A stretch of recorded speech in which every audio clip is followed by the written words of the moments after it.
KNSB.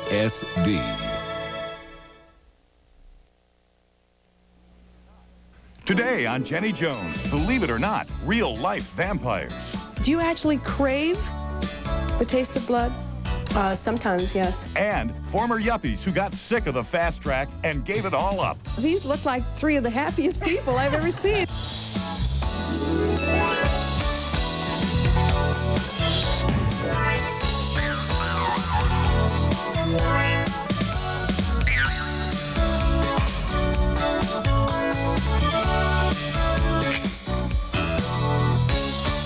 And now, here she is, Jenny Jones. Oh, thank you. Thank you very much. Thanks, everybody.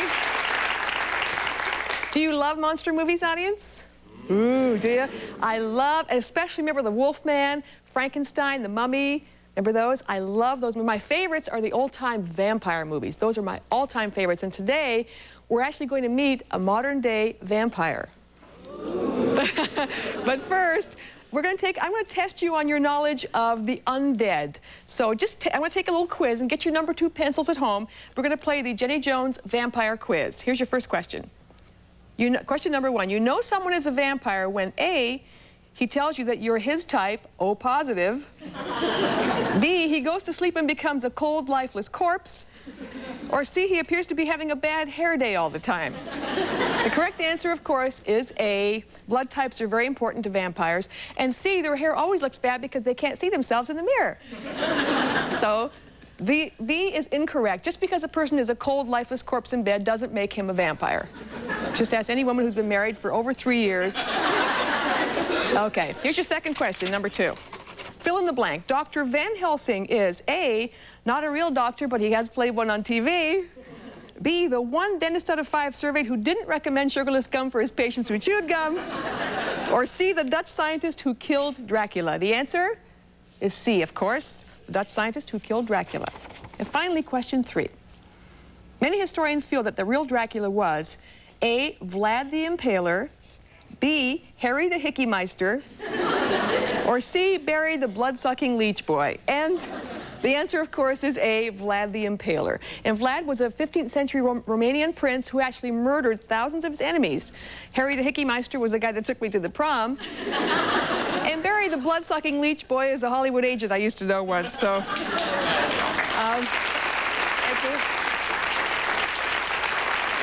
You know, it seems like vampire movies hit their peak in the late 60s. I used to watch them all the time. Even daytime television, if you remember, featured a soap opera called Dark Shadows. Remember that? Very popular soap. People loved being frightened by their favorite vampire, Barnabas, and his vampire friends. Can't you leave me alone? I'll never leave you alone until you're mine. Completely mine. No. Please. No, no! Oh, I love it, I love it. Believe it or not, vampires are not just mythical characters in movies and television. They are real. They live in society along with the rest of us. My very first guest is 28 years old. She's an artist and says she leads a very normal life, even though she's a vampire who's been drinking blood for about 8 years. She likes to be called Daughtry. Here she is. Hi, Daughtry. Hi. Welcome to the show. Thank you. Well, you heard the reaction. What would ever possess you to start doing something like that? Oh, just something to do, I guess. When did you start? I started when I was 20. What was it? Can you tell us about the first time you ever did it? The first time that I ever, actually I had donated blood to someone else. Someone had taken blood from me and drank it. And they had, what were you doing that created that circumstance to happen?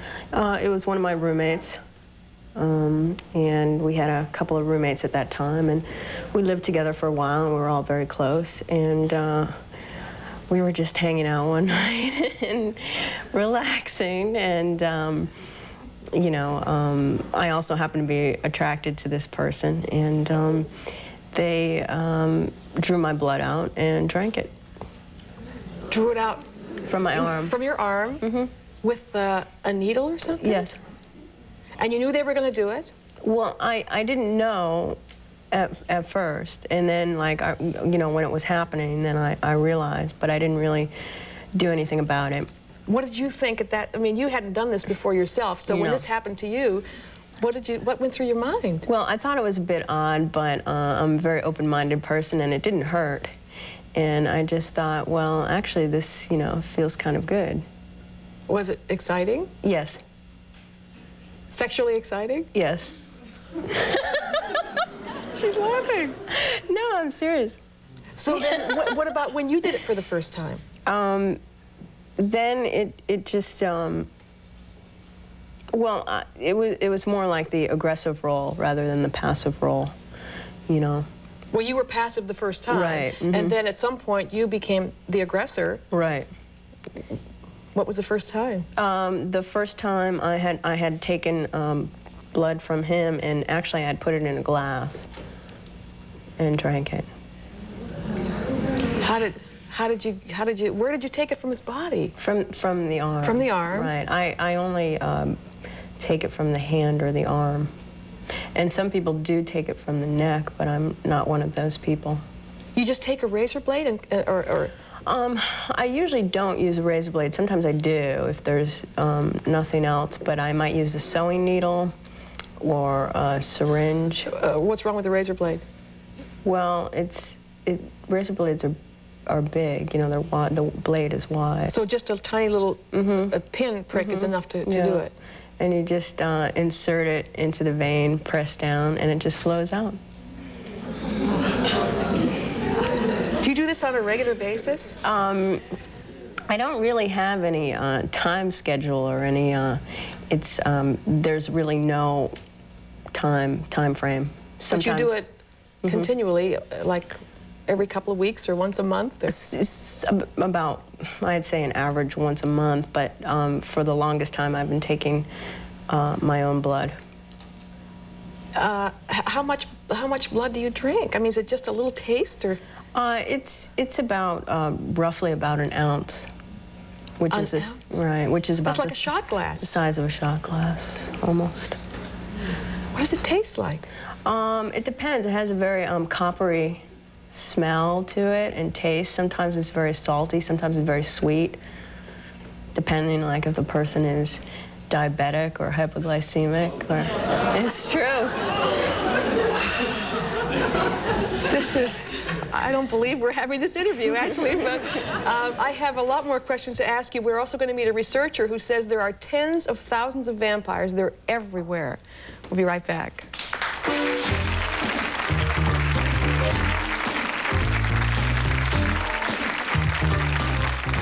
Still ahead, the Me generation. We're talking with real-life vampires about their lifestyles, and Daughtry is just one of many vampires in the world. Our next guest says there are thousands more in an underworld subculture. She's talked with a lot of them and has put those conversations into this book. It's called Bloodlust. Let's meet researcher Carol Page. Welcome, Carol.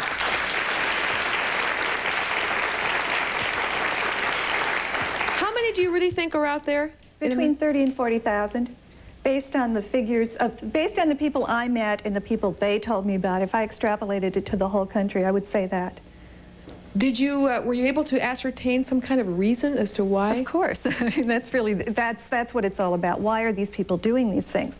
I mean, your audience is very shocked, and that's a reasonable reaction. After all, we're violating a major taboo here. I'm very shocked. Of course, and it is shocking. It certainly is. But there's a lot to learn from this. Vampires basically fall into two categories. There are intimacy vampires and power vampires. And Daughtry is an intimacy vampire. She certainly is. For her, it's very much a question of feeling closer to people, feeling extremely close to people. I mean, and for her, it was necessary, and you would have to know more about her background to understand why, to cross that line, Also, she's a wild and crazy lady, you know. But is there something about the childhood that might cause this to happen? Intimacy vampires, generally speaking, are aware of the urge, and actually she's an exception here, are aware of the urge to drink blood. Many vampires are, as kids. I mean, they really, it's dawned on them that they want to do this, which is an extraordinary thing, but it's true. But you didn't start till 20 years old, you said, right, Doctor? Right. But how was your childhood? Well, I don't remember having any feelings or conscious desires to go out and drink blood, but then again, neither at 20 years old did I. So, and I had a fairly offbeat childhood. A close family? No. And we've, you know, we're not close at all, and we're all have been very different and done our own thing. Are you close with either parent now? No. So do you actually crave the taste of blood? Sometimes, yes. And what happens if you don't have a partner? Well, I'll just take it for myself. Which is actually very common. The question of where do you get blood is, of course, a biggie. I mean, and generally speaking, they get it from willing volunteers, donors. There are a lot of people out there who think it's really wild, a kick to give people blood, as extraordinary as it may seem. But remember, we're not talking about a lot of blood here. Well, anything more than one drop is a lot to me. It seems to me, if you're making an opening in the skin, then we start talking about, yeah. Yeah. I was wondering, when you drink other people's blood, aren't you concerned about getting sick or getting a disease like AIDS or something like that? Good question.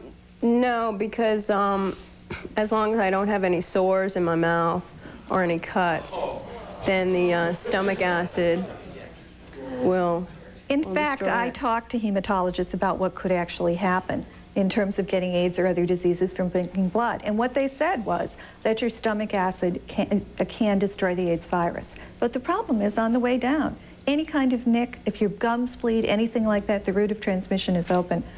So it is a very tricky thing. What happens in the body? Is it digested by the body? No, it goes right through you without any effect at all. Yeah, yeah. Audrey, how big a circle of friends do you have that participate in this activity?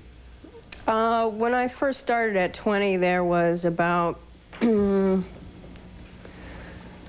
about 5. And now it's dwindled to just 1. If you start a relationship up with somebody, Doctor, how do you approach them about doing this? Well, it's not something that I just totally, you know, tell someone like when I first meet them. You know, if it comes up in conversation, it comes up. If it doesn't, it doesn't. Well, but I mean, you don't surprise them, I hope. Here's a question. This leads to my question. Do you perform this ritual in secret, or do you like to have an audience? Well, I've done it in front of people, you know, who are voyeurs and who like to watch it. And, you know, that doesn't really bother me. Is it more, either way? Is it more erotic for you that way? Sometimes it is. When you do it, I can't believe I'm saying this, when you drink your own blood, is it also erotic for you? Is it like masturbating? No, I wouldn't put it like that. I don't know how I would describe it. Yeah. I was just wondering if you suck the blood directly from the vein, or do you put it in a little glass or something? Sometimes With a little umbrella on the glass, is that what you're... I'm sorry. No, it's celery. Very good. Thank you for having a sense of humor about this, really. No, sometimes I take it from the vein. Directly there. When you put it in a glass, you can't leave it for very long because it clots. Num, num, num.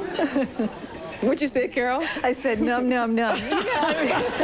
It's absolutely disgusting to most people, and it's quite understandable, and I personally find it disgusting too. But for these people, it's a very real, intense, meaningful experience, and I have yet to meet a vampire who has any intention of discontinuing the practice. I mean, they're adamant about it, that this is an alternative lifestyle for them, and they consider it an acceptable alternative lifestyle, even if nobody else does. And nobody else does.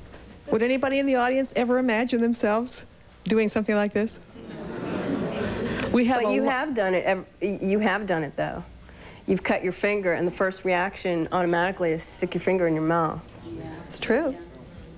Yeah, but of course. We didn't get we don't get erections when that happens. So we'll continue. We have a lot more audience questions. We'll be right back with more.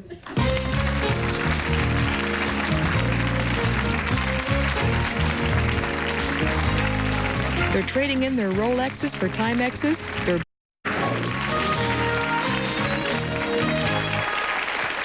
We've been talking about real-life vampires, and Carol, are vampires really in everyday society, or is it really, would we ever have talked to one and not known it? Oh, it's extremely likely. I mean, they're not usually dressed up like trick-or-treat vampires at all. They're ordinary people. They can be housewives, they can be customer service representatives, I know of one, even stewardesses, but of course they're only in economy. What do psychologists say about these people? Well, they're not giving them a clean bill of mental health, certainly, and that's not too tremendously surprising. It varies. It depends on the psychologist. I like to look at it from a point of view, a more world point of view. I mean, blood drinking has been in the world for a long time in various forms.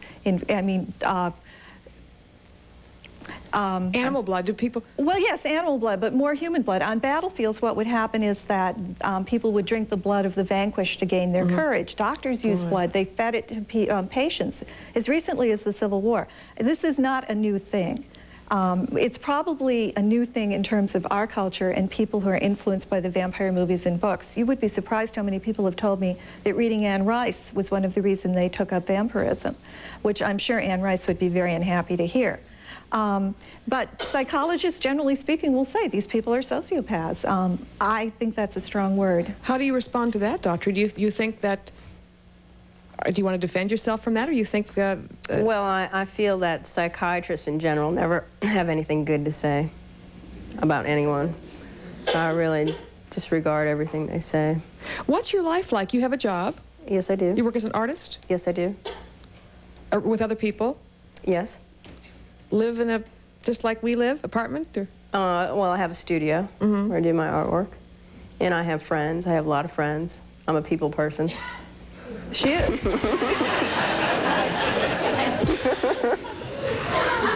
Let me, yeah. Doctor, have you ever thought about cannibalism? Well, I mean, I wouldn't go out and kill someone and eat them, if that's what you mean. But I mean, if I had to, I guess I would. What? Oh, you mean if it was for survival, you would? Right, right. Oh, you scared me there for a second. Jeez. Yeah, what's your question? Do you have a religious belief? Huh? A religious belief? I'm Unitarian, which is a form of Protestant. Yeah, what's yours? My question is, Carol, is there normally a satanic association with vampirism? There certainly are Satanists who drink blood. I kept as far away from them as possible. But they're out there, yes. What about animal blood? Do you ever have the urge for animal blood? I've never gone out and killed an animal and drunk its blood. But, you know, I have bought meat at the supermarket and before I've cooked it, drank the blood. Which isn't that unusual. There are plenty of people who do that. That's not unusual? No, it's really not. And there are plenty of people who don't move on to human blood who do that. I mean, again, all over the world there are recipes that involve blood, animal blood, blood sausage, blood pudding, things like that. It's just that we're not aware of it, really. What happens when you walk past a blood bank? What passes through your mind? Well, actually, I've donated blood to blood banks.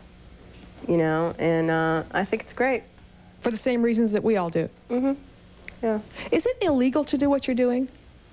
No, because I don't go up to someone and cut someone and do anything against their will. What's your question? I would like to ask you, what is your view on children and how would you go about raising them? Do you want children? I don't have children. My ex-boyfriend had a child, He's 7 years old. And when we started going out, he was 2 years old. And he knows nothing about this. I never did anything in front of him. Just like there are some things that adults would never do in front of children. And does that mean you're embarrassed by it? No, but I mean, it's the same thing. You wouldn't have sex in front of your kid. You know, I mean, there's certain things you wouldn't discuss. Apparently you wear a veil so that you won't be recognized, but if it's an accepted practice, why do you wear the veil? Well, you know, if my co-workers were to see this, you know, they wouldn't be too thrilled. It's not an accepted practice. Definitely not. Yes. I have a question for Carol. I'm wondering, is this hereditary? Does it run in families? Only one of the vampires I spoke to said as much, that her grandfather was a vampire. And I tend to disbelieve most of what she says, so I don't think so. How's your health, Daughtry? Very good. It is good? Mm-hmm. Do you ever have a blood test? Yeah. It's okay? However, Yeah. she is prone to anemia, and that is extremely common among the female vampires that I've talked to. And, you know, it could be an instinctive form of self-healing. I mean, it doesn't work. What you need is food with lots of iron in it. But female vampires frequently are anemic. You have a regular diet? Yes. You eat like normal stuff? Mm-hmm. Absolutely, unbelievably fascinating. Yeah, I don't know what. it is. I really appreciate you coming on to tell us about this. It's certainly something different, and we want to present that on this show. And Carol, thank you very, very much. My pleasure. And we'll be right back.